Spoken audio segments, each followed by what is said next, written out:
Thungrungo Burirongni Homan Mantai Shoktai Burirongni Fan Ragrumung or Harmung Unka or Satamun Unka Shokti Obijan.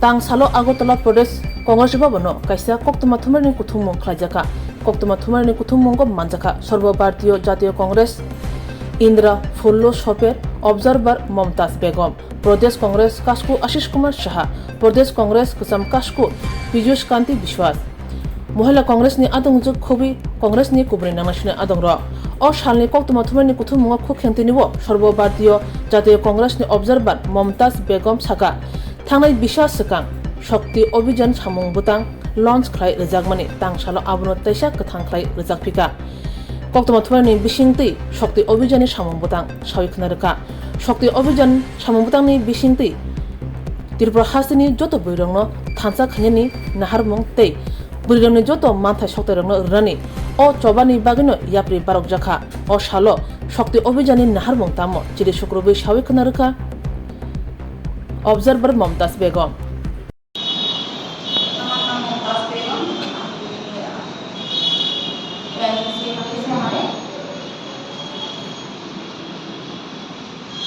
शक्ति अभियान জন্য আমি এখানে আইছি আপনারা আমরা এই ব্যানার দেখে আপনি বুঝবেন আদি আবাদি পুরা হাত আদি আবাদি পুরা হাত মানে কি এই অর্থটা মানে কি এই অর্থটা মানে হইল যে আমরা মহিলা আদি আবাদি আমরা অলরেডি আছি না পুরুষ যদি আধা 50% আছে এই দেশে মহিলাও আধা আছে কিন্তু ভাবটা টাইমে আমরা যেখানে কি পাইতে লাগে রাইটের সময় আমরা দাবি যদি জানাইতে হইলে আমরা পুরো পাই না মহিলা মানুষ আমরা মহিলায় আমরা হাতে লাগা হাই করতে লাগে একটা জিনিস আমার নেতা রাহুল গান্ধী নোটিশ করছে নোটিশটাতে একটা নিজে ইনিশিয়েটিভ রয়েছে নিজের হাতে রয়েছে এই ইনিশিয়েটিভের নাম হইল শক্তি অভিযান আর এটা খালি এখানে না ত্রিপুরা না আস্থা দেশে আজকে এক বছর আগে এটা লঞ্চ হয়েছে কিন্তু ত্রিপুরা আমরা ফার্স্ট টাইম আমরা লঞ্চ করতেছি শক্তি অভিযানে লাস্ট ইয়ার লঞ্চ করছো না রাহুল গান্ধী আমার নেতায় আর এক বছরের ভিতরে 300 fellows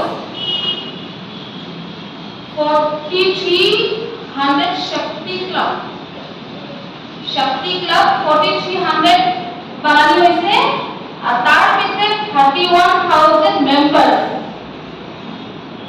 and 350 ব্লক পুরো ইন্ডিয়া এক বছরের ভিতরে কমপ্লিট করা হয়েছে আর হেলথ বিভাগে হইয়া আমরা দেশে স্টেটে গিয়া আমরা এই অভিযান শক্তি অভিযানে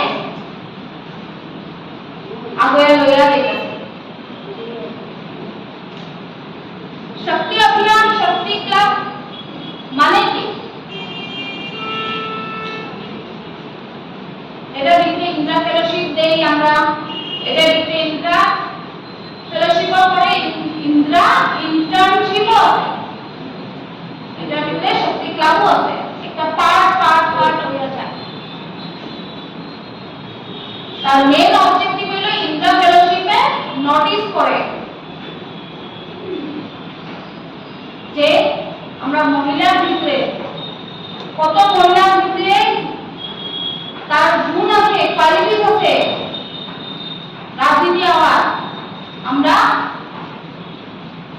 শিক্ষা জাজমেন্ট কইরা প্রোগ্রাম করে ট্রেনিং দিয়া যদি দেখা মানুষের কাছে ট্রেনিং দিয়া তারপরে চুনকে একটা আমরা ইন্দ্রা ফেলোশিপ ইন্দ্রা ইন্টার্ন আরো শক্তি ক্লাবে আমরা মেম্বার হিসাবে ইনক্লুড করি, এড করি।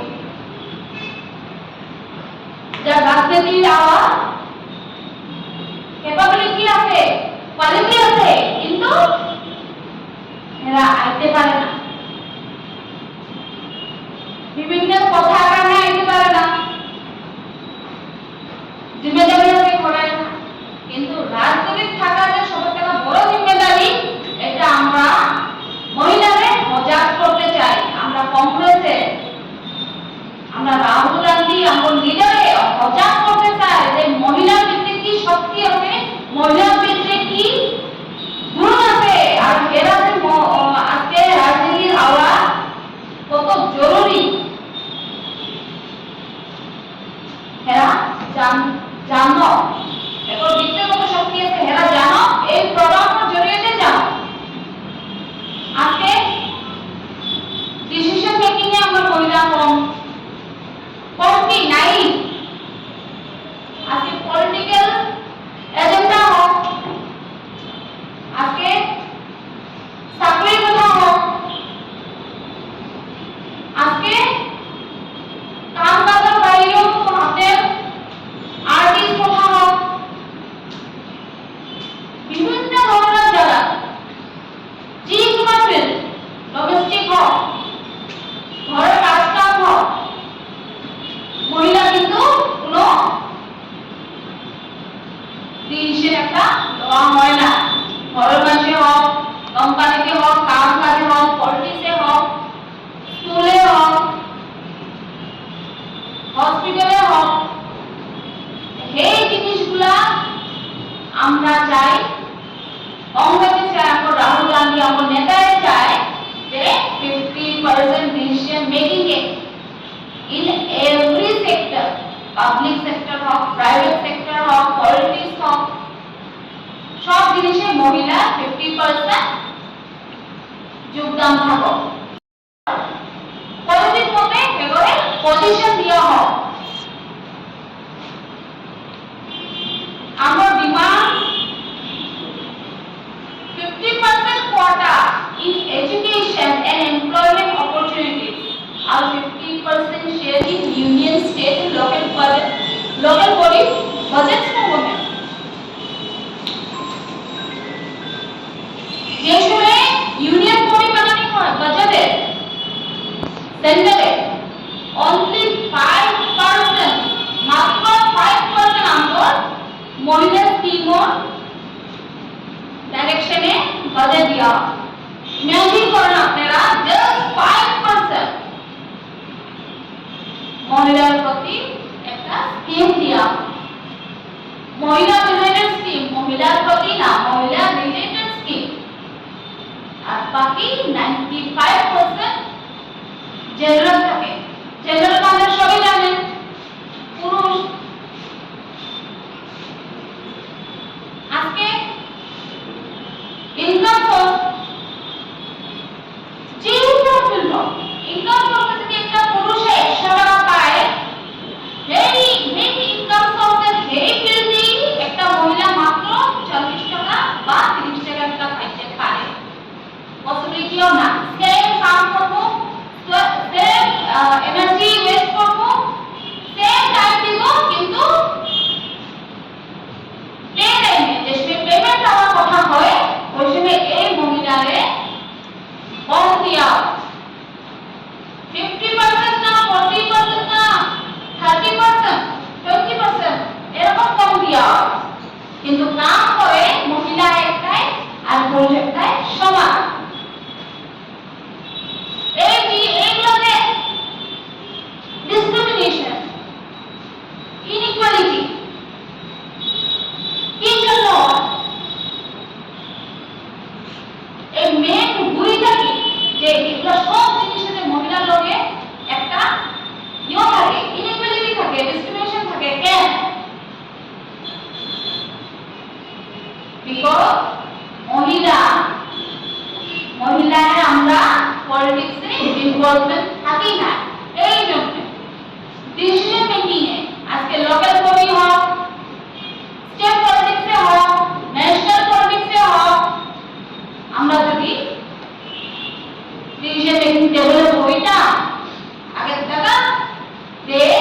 মহিলার প্রতি এই অন্যায়টা অবৈধ।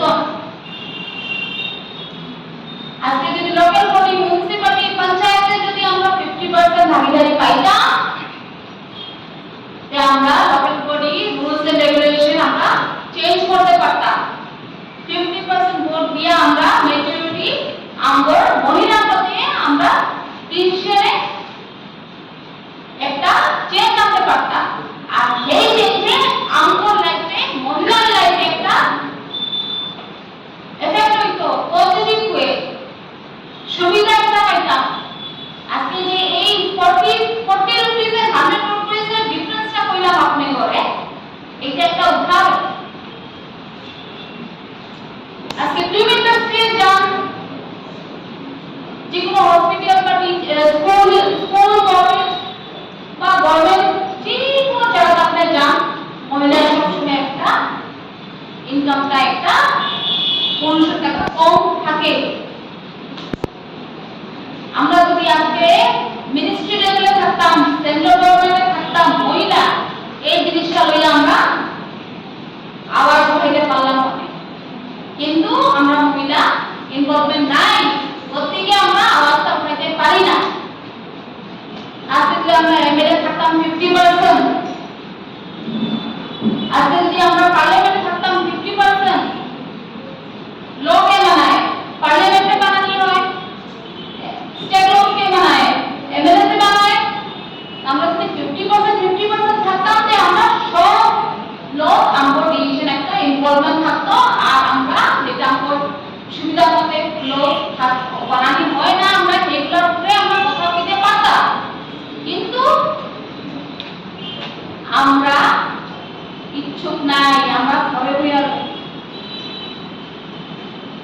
আমরা বুঝি না, অ্যাওয়ারনেসটা নাই আমাদের ভিতরে যে আমরা ফ্যামিলি চালাতে লগে লগে আমরা দেশও চালাতে পারবো। এটা অ্যাওয়ারনেস, এটা ইয়োটা আমরা ভিতরে জাগাইতে লাগা, অ্যাওয়ারনেসটা আনতে লাগা। রাহুল জি এই অভিযান স্টার্ট করতে আজকে 1 বছর আগে। অত সাকসেসফুল হয়েছে কি, মানে আজকে 31,000 মানুষ, 31,000 এক বছরের ভিতরে 31,000 মেম্বার মহিলা, মাত্র মহিলা রেকর্ড, এটা ওয়ার্ল্ড রেকর্ড। উইদিন 1 ইয়ার 31,000 মানুষ ইনভলভমেন্ট হয়েছে এই স্কিমের লগে, শক্তি অভিযানের লগে। গান্ধীজি আমগো রাহুল গান্ধীজি পিক করে ডেডিকেট দিয়া একজন একজন করে কালেকশন করে পিক করে না গেলিবার দেখা পজিশন দেওয়া হয়। আর এই ট্রেনিং মাত্র ইন্টারভিউশিপ পর্যন্ত মানে লিমিটেড থাকে না, এটা ট্রেনিং দিয়ে তারপরে পার্টির ভিতরে ভলান্টারিলি হোক, কেউ নিজের ইচ্ছা মতে হোক, বা আমরা অর্জন করি যেরকম হোক, ইনভলভমেন্ট করানি হয়। আর এগুলো একটা গ্রুমিং, একটা অ্যাওয়ারনেস, আরো একটা সুবিধা দেওয়া।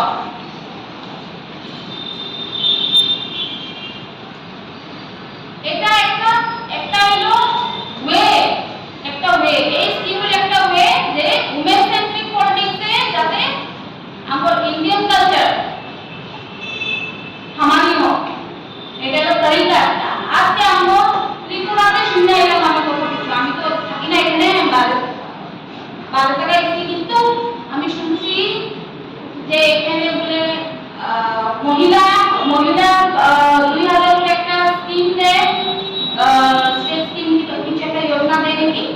এই যোজনা বলে আজকে হেক্টর দিয়ে 2000 মাত্র, আর হেক্টর দিয়ে ইয়ে করে ডিসক্রিমিনেশন করে বিজেপি সরকারে।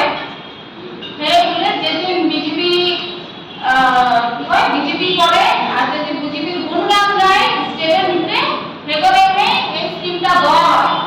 এটা যদি সত্যি, তাহলে এটা ডিসক্রিমিনেশন হইল। আরে এটা ডেমোক্রেটিক কান্ট্রি। আমি আজকে কংগ্রেস করি, বিজেপি করি, এই দল করি, সেই দল করি, এটা আমার ডেমোক্রেটিক রাইট। এই জন্য কি আমার সরকারি স্কিমের দ্বারা কি আমারে আটকে রাখতে পারবো, টাকা দিতে পারবো? আমার রাশন কার্ড কেটে দিব, আমার গ্যাস সিলিন্ডারের কানেকশন কথা হলো আজকে বলে আমি বিজেপি ভালো পাই না দেখতে আমার ঘরে গুন্ডাগর্দি করবো আমার মারে আমার বোনরে আমার বাপরে মারামারি করবো এটা হলো আনকনস্টিটিউশনাল অ্যাক্ট এগুলো হলো